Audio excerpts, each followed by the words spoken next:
Tatakbo raw muli sa pagka-presidente si Senator Miriam Defensor Santiago. Ayon sa senadora, wala na siyang cancer, kaya handa na raw siyang kumandidato sa eleksyon 2016. At bagamat hindi pa niya pinapangalanan, meron na rin daw siyang kandidato for vice president. Dati nang tumakbo sa pagkapangulo si Santiago noong 1992 at 1998 elections. May report si Jam Sisante. Mula sa mga placard hanggang sa suot ng kanyang staff na may nakalagay na #Miriam2016, kinumpirma ni Senador Miriam Defensor Santiago na tatakbo nga siya sa pagkapangulo. Definitely, I will run because I've already gotten over my bout with cancer and there's nothing left to do. I can apply for a job abroad like the one I lost because of my cancer.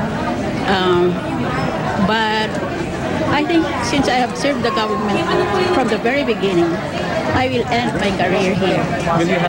Hulyo ng nakaraang taon nang i-anunsyo ni Senadora Miriam Defensor Santiago na meron siyang stage 4 lung cancer. Ang sakit na ito ang dahilan kung bakit hindi natuloy ang kanyang pag-upo bilang hukom ng International Criminal Court. Kamakailan, sinabi ng senadora na ayon sa kanyang mga doktor ay kontrolado na ang cancer. Ngayon, handa na raw siyang muling tumakbo sa pagkapangulo. Meron na raw running mate si Santiago, pero hindi niya muna ito pinangalanan. Has already announced.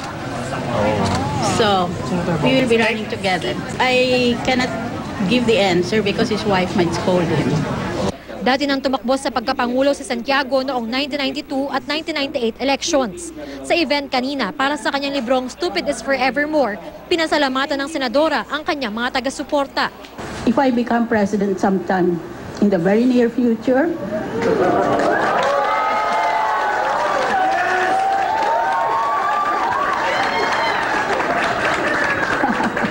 this country will be much better than it was before. Posible daw na sa Biyernes ihain ni Santiago ang kanyang Certificate of Candidacy. Jam Sisante, GMA News.